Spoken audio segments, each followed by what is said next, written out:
All right, hello and welcome. Today, we're diving in and unlocking the secrets of our cities.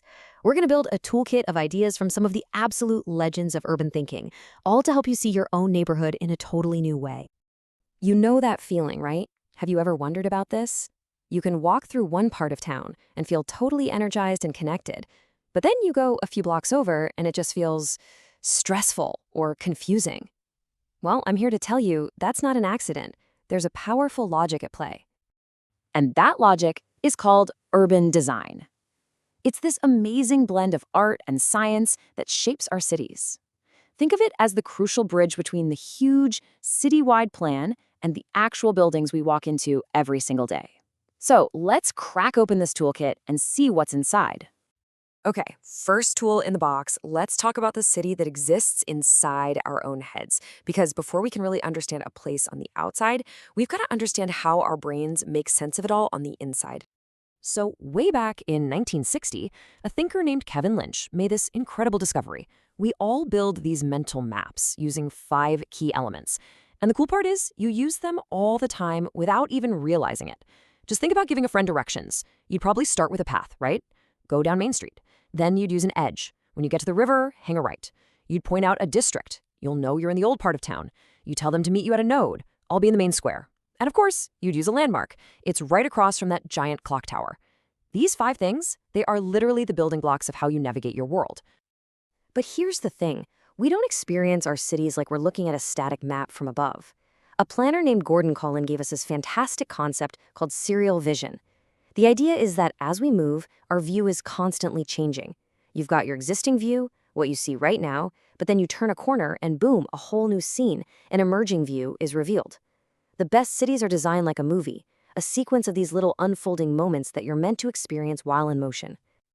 Okay, so we've seen how our minds map the city. But what about how we actually live in it? Together.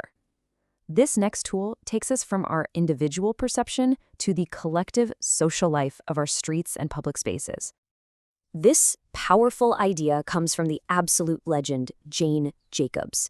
She was one of the most influential voices in urbanism, and she argued that the real heart of a city and the true source of its safety isn't the police force. No, it's the street itself and all the people on it.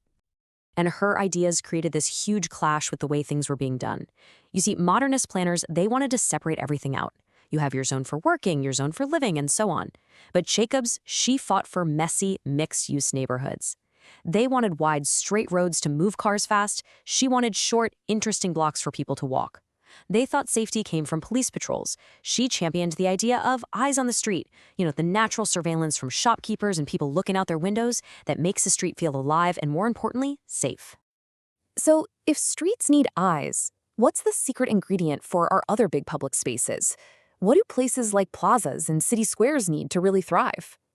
Well, a sociologist named William H. White was obsessed with this question.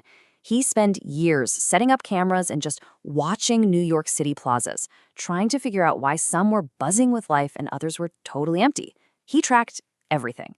And his number one finding, the single most important factor he found, was almost shockingly simple: sittable space. It turns out White discovered a whole recipe.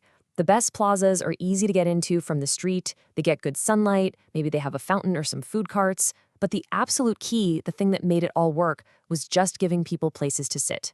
It could be benches, wide steps, low walls, it didn't matter. People will gather where they can sit. It really is that simple. So, we've got a handle on how we see cities and how we socialize in them. But what's the next step? How can we take all these lessons and intentionally design our communities for people right from the very beginning? For a big chunk of the 20th century, we got really good at building endless car-dependent suburbs. So a movement called New Urbanism popped up as a direct reaction to that, basically saying, hey, wait a minute, let's get back to building human-scaled, walkable places. And if these principles are starting to look familiar, well, they should. They build directly on the wisdom of people like Jane Jacobs. The whole goal is to create neighborhoods where you can actually walk to the store, where streets connect to each other instead of just ending in a cul-de-sac, and where you have all kinds of different housing for a really diverse community. A huge strategy for making this happen is something called transit-oriented development, or TOD for short. The idea is actually pretty straightforward. You concentrate a lot of housing, jobs, and shops in a dense cluster right around a major transit hub, like a train or bus station. And the magic number for TOD is what's called the walkshed. It's basically everything within about a 400 to 800 meter circle around that transit stop. Why that distance? Because that's a nice, comfortable 5 to 10 minute walk for most people. The theory is, if you build densely inside that circle, you can make it possible for people to live full, interesting lives without ever needing to own a car. Okay, for our final tool in the toolkit, we're going to go a little deeper. Because the city isn't just a collection of buildings and streets happening right now. It's a living thing. It has a memory. And that memory is written into its physical form. The Italian architect Aldo Rossi had a beautiful term for these kinds of structures. He called them urban artifacts. These are the buildings that are so important, they just persist through time, for centuries, gathering up the city's collective memory. You know, think of an ancient Roman amphitheater that now hosts rock concerts, or an old factory that's been converted into cool apartments. Their purpose changes, but they stick around, acting as these physical anchors to the city's history for every new generation. So there you have it. That's our toolkit.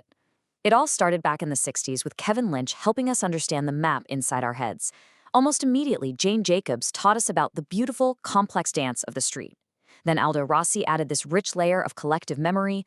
William White cracked the code on what makes public spaces work.